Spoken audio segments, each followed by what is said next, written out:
dengkot dan loyalis-loyalis yang mengatasnamakan, yang bertopengkan NU, tapi dalam kenyataannya sangat-sangat bobrok, yang membuat kalian tersinggung. Sangat bodoh kalian, hancurkan penipu-penipu seperti kalian. Kecil, norak kalian, bobrok kalian. NU tidak dibentuk oleh Hasyim Asy'ari yang nol besar. Saya tantang kalian, mau bunuh saya, mau merampas jiwa saya. Bodoh kalian. Hasyim Asy'ari adalah sejarahnya sejarah Kopingho, sejarah penuh kebohongan. Kalian, saya merujuk kepada pernyataan Gus Baha yang menurut saya dia tidak berakhlak. Gus Baha, kamu itu jangan menggunakan agama untuk melakukan penipuan kepada umat.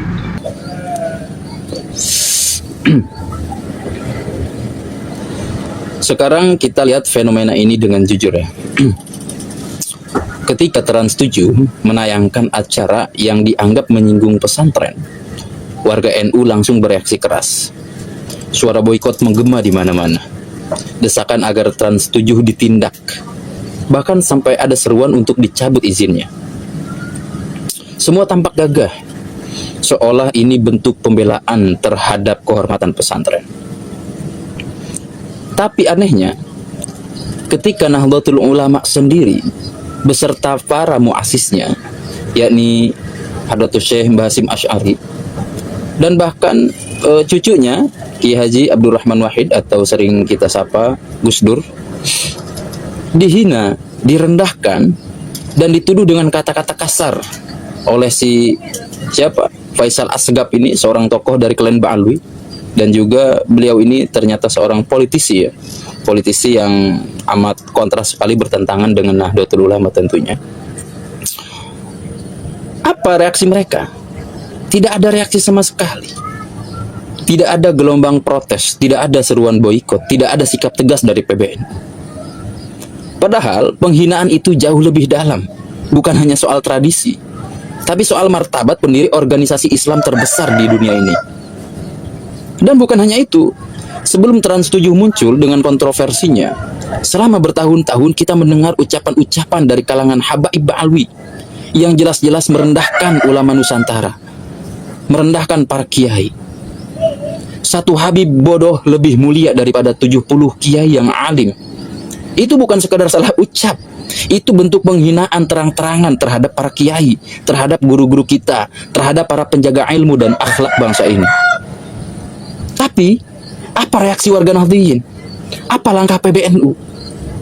Mereka hanya bisa diam, seolah tak terjadi apa-apa, seolah yang berbicara itu ya orang suci yang tak boleh dikritik. Bahkan banyak yang justru menunduk pada mereka, memanggil mereka dengan gelar-gelar kehormatan, mengundang mereka ke mimbar-mimbar pesantren, dan menganggap semua itu sebagai tabaruk, mencari berkah. Ini kan konyol sekali. Dan lebih ironisnya lagi, ketika Kiai Haji Imaduddin Utsman Al-Bantani, seorang ulama, membela martabat Nahdlatul Ulama, Wali Songo, dan para kiai Nusantara, melalui kajian ilmiahnya dan penelitian sejarah tentang nasab Ba'alwi, beliau menemukan fakta bahwa nasab Ba'alwi tidak terbukti sampai Nabi Muhammad SAW, tidak tersambungkan nasabnya. Penelitian genealogis dan data sejarah menunjukkan bahwa mereka bukanlah zuriyah Rasul. Melainkan apa? Melainkan keturunan Yahudi Kaukasus yang diarabkan melalui silsilah buatan, yakni silsilah palsu dibuat oleh mereka sendiri, para klan Ba'alwi. Kemudian apa yang terjadi setelah itu? Apakah PBNU mengapresiasi upaya ilmiah ini? Apakah warga Nahdliyin mau meneliti dan menimbang kebenarannya? Tidak sama sekali. Yang terjadi justru serangan balik. Kiai Haji Imaduddin diserang, difitnah, dan dituduh menghina keturunan Nabi. Padahal yang beliau lakukan bukan menghina, tapi membela kebenaran, menyuguhkan fakta. Dan lebih menyakitkan lagi, kaum Ba'alwi yang selama ini menyebar ajaran khurafat, bid'ah, dan kultus nasab malah terus dipuja dan dibela mati-matian oleh mereka. Padahal jejak digitalnya jelas, videonya banyak, rekam jejak nyata. Ada yang berkata bahwasanya mereka bisa memberi syafaat tanpa izin Allah. Ada yang menyebut keturunan mereka tidak akan masuk neraka.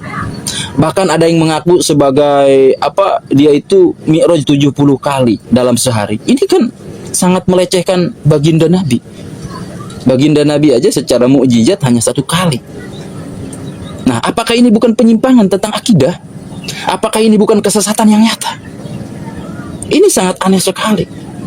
Saat umat Islam, terutama warga NU, dihadapkan pada 2 hal, antara ilmu yang faktual dan nasab yang emosional, mereka lebih memilih husnudzon, lebih percaya pada dzon keturunan daripada kebenaran ilmiah yang bisa diuji. Aneh sekali. Maka dari itu sekarang nih, mari kita jujur, ketika Trans 7 menyinggung tradisi pesantren, itu hanyalah kritik dari media yang masih bisa diluruskan. Tapi penghinaan Faisal Assegaf terhadap Mbah Hasyim Asy'ari dan juga Gus Dur, bahkan terhadap Nahdlatul Ulama itu sendiri, serta pelecehan terhadap para kiai-kiai oleh Ba'alwi, itu adalah serangan terhadap ruh keilmuan Islam Nusantara. Dan disinilah umat diuji. Apakah kita berani membela kebenaran secara utuh, atau hanya berani pada lawan kecil, sementara tunduk pada yang bersorban nasab? Feodalisme yang sebenarnya bukan ada di pesantren. Feodalisme itu ada di dalam sistem Ba'alwi. Mereka menjadikan garis keturunan sebagai kasta, menjadikan umat sebagai pengikut setia, dan menjadikan agama sebagai alat legitimasi sosial. Mereka hidup dari kehormatan yang mereka ciptakan sendiri, bukan dari ilmu dan akhlak seperti para kiai Nusantara pada umumnya, para kiai Nusantara yang sejati. Maka pertanyaannya, kenapa PBNU berani menggugat media seperti Trans 7, tapi tidak berani menyentuh kelompok Ba'alwi yang menghina para pendiri mereka sendiri? Apakah karena takut kehilangan simpati zaman? Apakah karena takut kehilangan simpati daripada para jamaahnya? Takut disebut anti dzurriyyah Nabi? Atau karena sudah terlalu dalam tunduk pada feodalisme Arab, pada feodalisme nasab, pada kultus nasab keturunan, padahal mereka itu palsu? Kalau benar begitu, maka inilah saatnya kita berkata, cukup. Jangan lagi umat ini dikelabui oleh gelar dan jubah. Yang mulia bukan darah, tapi ilmu. Yang tinggi bukan nasab, tapi akhlak dan kejujuran. Dan yang layak diikuti, bukan yang menuntut disembah, tapi yang mengajak berpikir dan berilmu. Islam datang untuk menghancurkan kasta. Nabi Muhammad SAW tidak pernah mengajarkan kita tunduk kepada darah, tapi tunduk kepada kebenaran. Maka jangan hanya berani menuntut Trans 7, beranilah juga menuntut feodalisme Ba'alwi yang telah menghina, memecah, dan menyesatkan umat selama bertahun-tahun.